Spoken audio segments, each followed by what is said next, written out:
ay naglipat tayo ng kalabaw dol, dahil ito ay napinsala ng puno ng saging. Kalabaw ko nga storo. Go, don't beste. Aw ha, wa nagpinsala ka. Yung punong saging ko dol ay sinira niya talaga. Yun o, yun ang storo. Kasi hindi maganda ang paglagay. Dapat doon talaga haw itali sa walang masambudan. Dito haw haw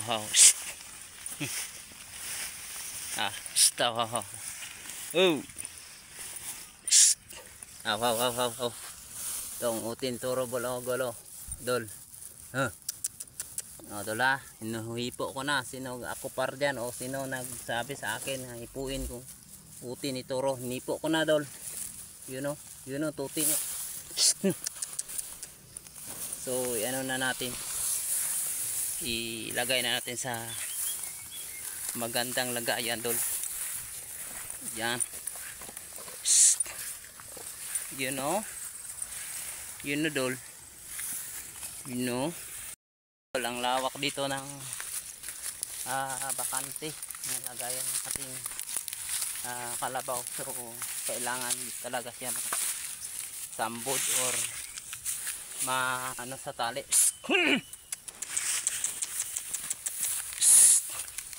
Yung tali niya hindi talaga sambot para mag-ikot-ikot siya hanggat mabubusog siya. Hindi siya talaga magugutom kapag ang tali niya ay magandang paglagay ng kalabaw. So kailangan ng malawak na pastulan, idol. So shout out dyan sa nag-comment sa akin na sana hipuin ko yung bayag ni toro. Tingnan nyo idol ha, hinipo ko na to. Hinipo ko na ayan. Yun mabait si toro, diba? Hinipo ko na yan. Haw Diyan na siya. Dito natin ilagay sa tinatawag na pasak.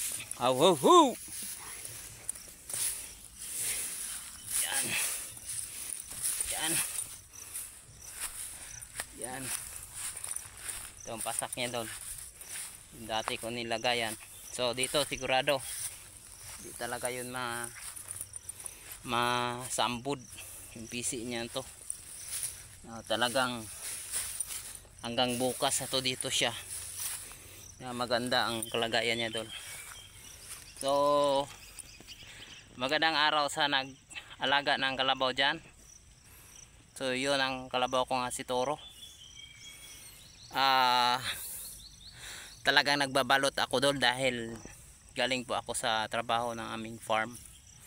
Doon sa taas nagdamo po kami sa aming siling labuyo. So yun, itali na natin ha.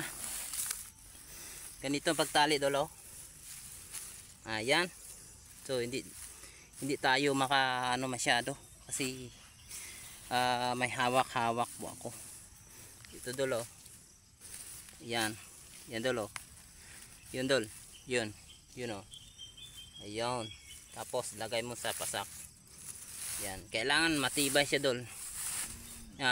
Naghuhugot ka o naghihila ka, habang naghihila ay ito ay patibay talaga.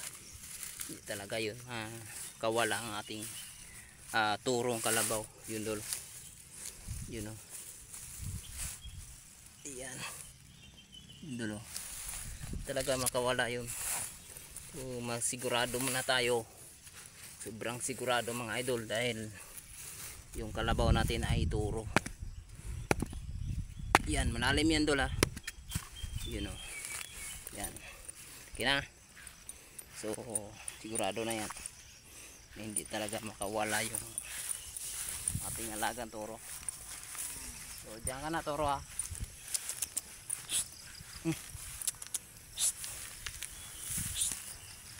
Uy! Haw. Yan. So, kain ka dyan. Ang dami ng harabon doon. Haw, haw, haw, haw. Yan. Okay, bye-bye. Bye, Toro. Uwi na po kami. Yun si Adolo.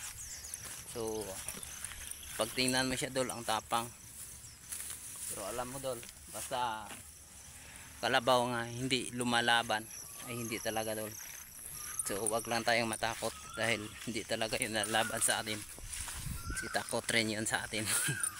Kalabaw na yun, Dol. So, yung kambing ko, Dol, oh.